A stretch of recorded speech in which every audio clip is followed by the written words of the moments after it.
My name is Catherine Van Meter, and I was the assistant director for the piece. And they've asked me to host a series of these talkbacks so that we have an opportunity to bring people from the community in to talk about how the issues that we see in the play are affecting us in our community here at home in Seattle. So tonight I want to introduce, this is Rachel Taylor, and she works for the King County Sexual Assault Resource Center. I certainly do. Hi. So why don't we talk a little bit about what the center does and what your role is there? Sure. So the King County Sexual Assault Resource Center, or you'll hear me shorten it to KCSARC, we are a full-service agency that supports survivors of sexual assault and their families in King County. So we offer a lot of different services. We have therapy available for folks. We have parent education and support. We have a team of really fantastic legal advocates that are available to help support people through the criminal justice process. And we also offer a 24-hour resource line where folks can call in and get support around sexual assault at any time, day or night. And then we also really believe in stopping sexual assault from occurring, and that's where the prevention piece comes in, and that is my role. So I am the prevention services specialist. My role is primarily working with young people around, like I said, preventing sexual assault from occurring. So we do that by having conversations with young people about healthy relationships, about consent, about boundaries, and really working to build communities based on respect and equality. How would you define sexual violence? Yeah, so sexual violence is a big term and it encompasses a lot. Sexual violence is any unwanted sexual contact or attempted sexual contact, and that includes the physical as well as any unwanted jokes or comments. Sexual assault occurs when a person is forced or coerced into sexual activity when they do not or cannot give consent. And when I say cannot give consent, I am referring to folks who are kids, folks who don't have the ability to understand what they are consenting to, or those under the influence of drugs or alcohol.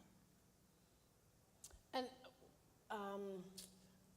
under the broad umbrella that you just gave us, what have you found to be the prevalence of sexual violence in our Pacific Northwest community? Yeah, so we know that sexual assault is a very widespread problem. It happens in every community. It happens to folks of all ages, all abilities, all income levels, all races, all ethnicities. So we know that it's happening to a lot of folks in our communities. According to the CDC, which is the Centers for Disease Control, I do slip into acronyms and I apologize for that. I try and catch myself, but we know that 1 in 4 girls and 1 in 6 boys does experience a sexual assault before the age of 18. So we know that sexual assault is a very big problem in our communities. What would you say are some common misconceptions about sexual violence? Yeah, so there are a lot of myths out there about sexual violence, and we've all heard them. We all hear things like survivors or people who, let's say, like, I don't know, something that I hear a lot is people who talk about rape are exaggerating or lying. You might hear things like, it can't be rape because they were married, or how could he be assaulted? And comments like these are actually really, really harmful. They are what allow perpetrators to continue perpetrating violence, and they keep sexual assault survivors kind of shrouded in silence and fear. And these myths float around out there a lot, and what we actually know is that sexual assault has the same false reporting rate as any other crime. It doesn't get falsely reported any more often than anything else, and that rate is very small.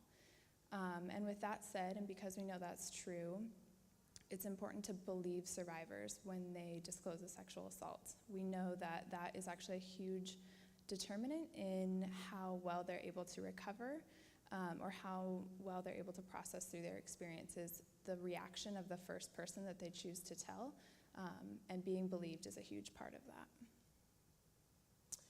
What are some things that you as an organization are doing to help address or change some of those misconceptions? Yeah, so KCSARC as a whole is really working to educate the community on that our resource is available. how folks in the community can support survivors in their lives. And I am out talking about sexual violence a lot and just raising awareness and working with young people in the hopes that we will be able to eliminate this from our communities. Mm-hmm. And what are some advice and words that you offer for the general public to be able to do to help start to shift some of those misconceptions?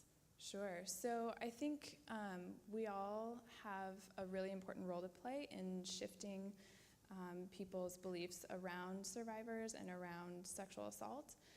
You all have voices, and I would really encourage you to speak up when you hear someone speaking about some of these misconceptions, not believing a survivor, making sexually inappropriate or aggressive comments. We can all stand up and talk about those things. And we can also speak up and have really important conversations with the youth in our lives. We can all talk with the young people about respect, about boundaries, about consent, about healthy relationships. KCSARC actually has a really awesome tool called 100 Conversations, and it's a website you can go to, 100conversations.org. It's also an app that you can download on your phone.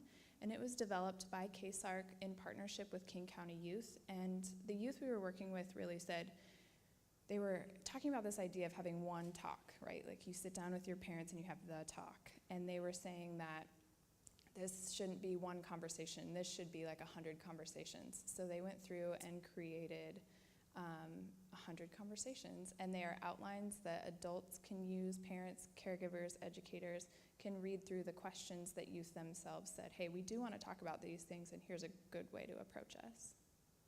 That's great. Thank you. Yeah. Do you all have any questions for Rachel or her organization? Yes, sir.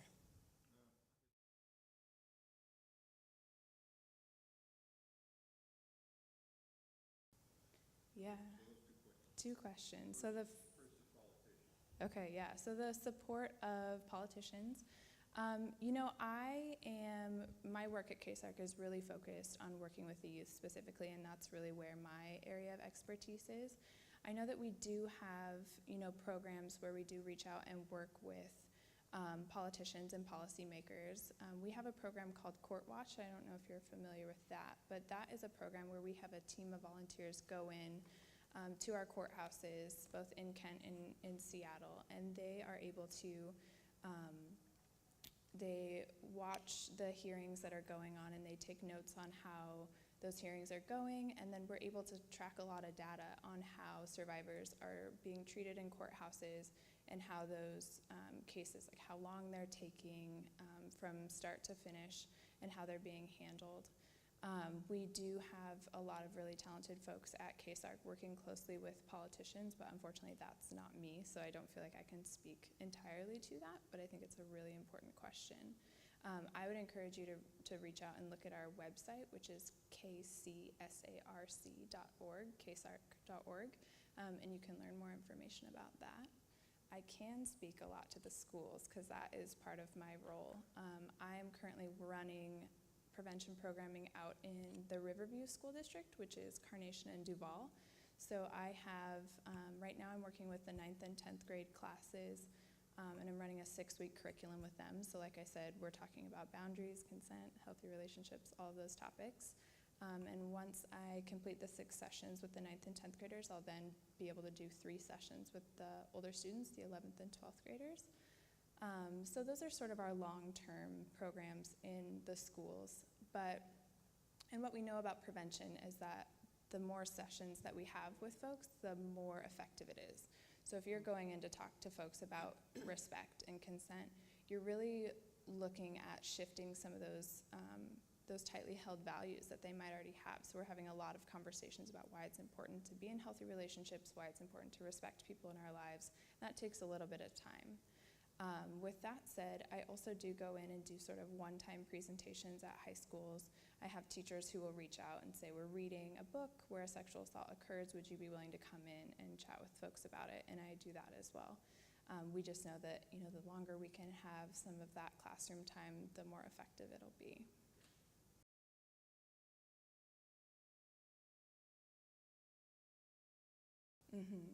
Yeah, that's a wonderful idea, and we actually have a curriculum here in King County that's, it's called FLASH, it's Family Life and Sexual Health, and that curriculum does address healthy relationships, and it does address sexual assault prevention alongside sexual health education, and that curriculum was developed in partnership between King County Public Health, someone from KCSARC, the prevention specialist before I was there, and then Rebecca Milliman, who is the prevention person out of the Harborview Center for Sexual Assault and Traumatic Stress. So there was a lot of really fantastic minds on that curriculum, and we are really lucky in King County to have several school districts that have adopted it.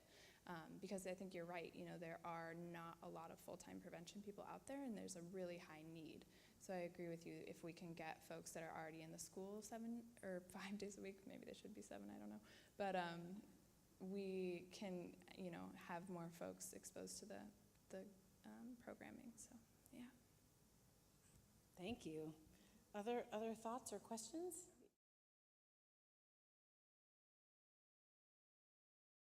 Yeah, so are you a teacher here in King County? Yeah, so it's available on, I believe you can access it through the county website, and I think if you are within King County, it should be available free for you. I have left some of my cards out there, so if you want to snag one of those and email me, I can definitely get it linked up to you. Yeah. Mm-hmm. Can I ask what school you're at?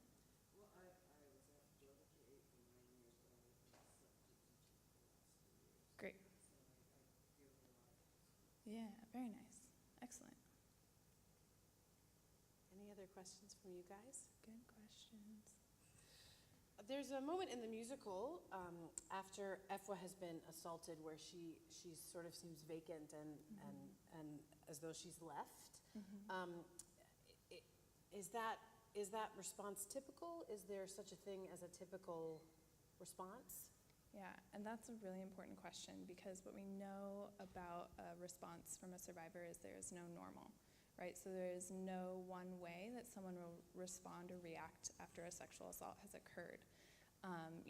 I think our society and our culture has some idea of how someone should respond, but there's no way for us to know. Everybody's different, and everyone is going to process through this experience a lot differently. We know after a sexual assault, some folks are ready to talk about it, some folks are ready to disclose and ready to move forward with the criminal justice process. Other folks don't disclose for months, for years, for decades. It just really depends on the person.